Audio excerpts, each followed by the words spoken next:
విష్ణుకుమార్ రాజు గారు.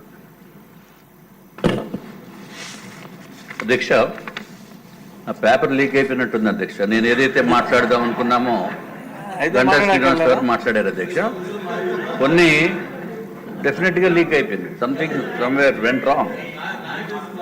అధ్యక్ష, ఈ సమయం ఎక్కువ తీసుకోను నేను, ఎందుకంటే ఐటీ రంగము అందరికీ తెలుసు, ప్రపంచం మొత్తం మీద ప్రతి ఒక్క భారతీయుడికి తెలుసు చంద్రబాబు నాయుడు గారు హైదరాబాద్లో ఏ విధంగా డెవలప్ చేశారనేది అధ్యక్ష.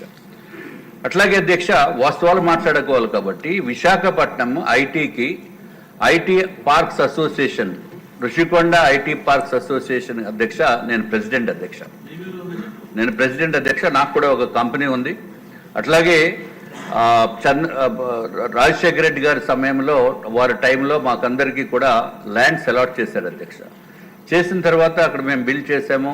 సరే, తర్వాత ప్రభుత్వము చంద్రబాబు నాయుడు గారు వచ్చిన తర్వాత అత్యంత అద్భుతంగా చేద్దాం అనుకున్న సమయంలో అధ్యక్ష మొదలు పెట్టడం జరిగింది. మిలీనియం టవర్స్ కట్టడం జరిగింది.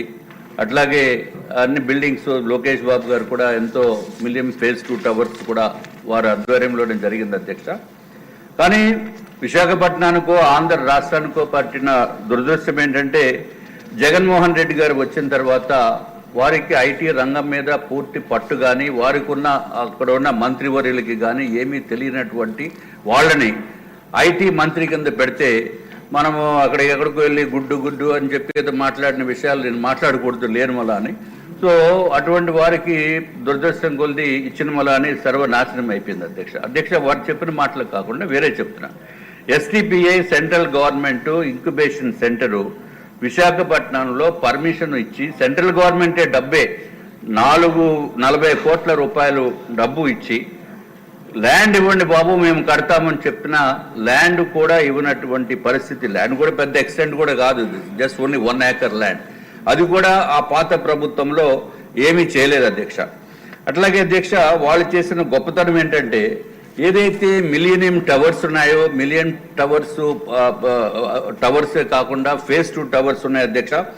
దాంట్లో చంద్రబాబు నాయుడు గారు లోకేష్ బాబు గారు ఉన్న సమయంలో అధ్యక్ష స్టార్టప్ విలేజ్ అని చెప్పి కట్టారు అధ్యక్ష. ఆ స్టార్టప్ విలేజ్లో 150 స్టార్టప్ కంపెనీస్, చిన్న స్టార్టప్ కంపెనీస్ ఉండి అధ్యక్ష.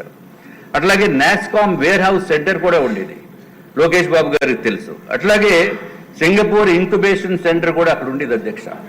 వీళ్ళు వచ్చిన తర్వాత మొత్తం అన్నింటినీ వెకేట్ చేశారు. నువ్వు ఉంటావా పోతావా, మేము వైజాగ్కి క్యాపిటల్ తీసుకొచ్చేస్తాము, మీరు బయటికి పోండి అన్నట్టు పెట్టి బై ఫోర్స్ చేస్తే ఇది ఎక్కడ గొడవ వాళ్ళని చెప్పి వాళ్ళందరూ కూడా ఇతర రాష్ట్రాలకు వెళ్ళిపోయిన పరిస్థితి అధ్యక్ష. అంటే విశాఖపట్నాన్ని కంప్లీట్గా ఐటీ పార్క్స్ యాంగిల్లో చూస్తే అధ్యక్ష సర్వనాశనం చేసింది జగన్మోహన్ రెడ్డి గారి ప్రభుత్వం అధ్యక్ష. నేను ఇంకొకటి అడుగుతున్నాను. ఐబిఎం సెంటర్ ఉండేది. IBM is a very prestigious company అధ్యక్ష. దాంట్లో కనీసము ఒక షిఫ్ట్కి 400 మంది పనిచేసేవారు అధ్యక్ష. తర్వాత వాళ్ళు వెళ్ళిపోయారు. హెచ్ఎస్బిసి 3000 మంది పనిచేసేవారు అధ్యక్ష. ఒక షిఫ్ట్కి 3000 మంది పనిచేసిన వాళ్ళు వీళ్ళు ఎప్పుడు వాళ్ళ బిల్డింగ్ను ఆక్యుపై చేస్తారో ఎప్పుడు పోవాలని చెప్పి వాళ్ళు కూడా వెళ్ళిపోయారు అధ్యక్ష. వెళ్ళిపోవటం అంటే ఎక్కడికో ఇతర దేశాలకు వెళ్ళిపోలేదు, మళ్ళీ ఇతర రాష్ట్రాలకు వెళ్ళిపోయారు అధ్యక్ష. అట్లాగే వైజాగ్లో ఏదైతే ఎవరికి గ్యారంటీ లేనటువంటి పరిస్థితి, అంటే కంపెనీ స్టార్ట్ చేస్తే గ్యారంటీ లేదు అక్కడ ఉండొచ్చో లేదో. అయిపోయింది అధ్యక్ష. I'm the president of IT parks association. This pertains to Visakhapatnam and also I'm the floor leader of Bharatiya Janata party. Floor leaders కూడా మీరు సమయం ఇవ్వకపోతే ఎట్లా దయచేసి అధ్యక్ష. I don't have any other option. ఎందుకంటే గౌరవ మంత్రివర్యులు ఉన్నారు, ఆయన దీని మీద పైన సమాధానం చెప్పాలి, డెఫినెట్ గా సమాధానం చెప్పాలి అధ్యక్ష. ఎందుకంటే అధ్యక్ష మేము నిక్సీ అని national internet exchange of India, ఆ నిక్సీని తీసుకురావడానికి పూర్తి ప్రయత్నం చేశాం అధ్యక్ష. వాళ్ళ ఆఫీసర్స్ వచ్చారు, నేను ఒక్కనే కాదు, నాతో పాటు మా మిత్రులు నరేష్ కుమార్ అని సింబియాసిస్ టెక్నాలజీస్ వాళ్ళు ఉన్నారు అధ్యక్ష. వాళ్ళని తీసుకొచ్చి కేవలం 3000 నుంచి 5000 SFT ఇవ్వండిరా బాబు మేము అక్కడ పెడతామంటే సైట్ ఇవ్వలేదు అధ్యక్ష, ప్లేస్ ఇవ్వలేదు. ప్లేస్ ఇవ్వడం వల్ల అనేది అది ఉంటే ఏంటంటే ఇంటర్నెట్ తక్కువ రేట్ తోటి వస్తుంది, అన్ఇంటరప్టెడ్ ఇంటర్నెట్ వస్తుంది, అన్ని విధాలుగా కానీ ఫుల్ క్వాలిటీ ఇంటర్నెట్ వస్తుంది అధ్యక్ష. అటువంటి దానికి ప్లేస్ ఇవ్వడం వల్ల అని వాళ్ళు వెళ్ళిపోయారు అధ్యక్ష. I definitely want to know from the honourable minister whether he is going to try and bring it back or not. So this is very very very important అధ్యక్ష.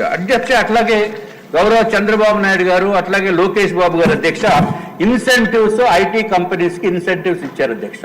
ఆ ఇన్సెంటివ్స్ ఏంటంటే ఏదైతే మనము ఐటీ కంపెనీ పెట్టిన తర్వాత rental incentive అధ్యక్ష 50% rent మేము pay చేస్తామని చెప్పి ప్రభుత్వం ఇచ్చిన తర్వాత, అట్లాగే ఎంప్లాయ్మెంట్ చేసిన వాళ్ళకి కూడా సంవత్సరం కంప్లీట్ చేసిన తర్వాత వాళ్ళకి కూడా ఎంప్లాయ్మెంట్ ఇన్సెంటివ్ ఇస్తామని చెప్పిన తర్వాత అధ్యక్ష ఎంతో మంది రావటం జరిగింది అధ్యక్ష. ఈ పాత ప్రభుత్వం వచ్చిన తర్వాత అసలు దిక్కు మొక్కు లేనటువంటి విషయంలో మొత్తం ఐటీ అంటే సున్నా అయిపోయిన పరిస్థితి ఉంది అధ్యక్ష. ఇప్పుడు మళ్ళీ చంద్రబాబు నాయుడు గారి ప్రభుత్వము గౌరవ మంత్రివర్యులు లోకేష్ గారు వచ్చారు కాబట్టి దీన్ని మళ్ళీ రివైవ్ చేయవలసిన బాధ్యత ఉందని చెప్పి మీ ద్వారా లోకేష్ బాబు గారికి చెప్తూ విశాఖపట్నం రంగాన్ని విశాఖపట్నం ఎందుకంటే అక్కడ హిల్స్ ఉన్నాయి, ఐటీకి కంప్లీట్ గా మంచి అట్మాస్ఫియర్ ఉంది అధ్యక్ష. కానీ స్టార్టింగ్ చేసే ఒక డ్రైవర్ లేని వలన మొత్తం 5 years కుంటుపడిపోయింది అధ్యక్ష. దయచేసి దీనిపైన ప్రత్యేకమైన దృష్టి సారించవలసిన అవసరం ఉందని చెప్పి మీ ద్వారా మంత్రివర్యులకు తెలియజేసుకుంటున్నాను అధ్యక్ష. థ్యాంక్స్ అధ్యక్ష, మీరు నాకు సమయం ఇచ్చినందుకు. నమస్కారం. సమయం తీసుకున్నారు, నేను ఇవ్వాల. హెచ్ఆర్ల ఎమ్మెల్యే గారు. అధ్యక్ష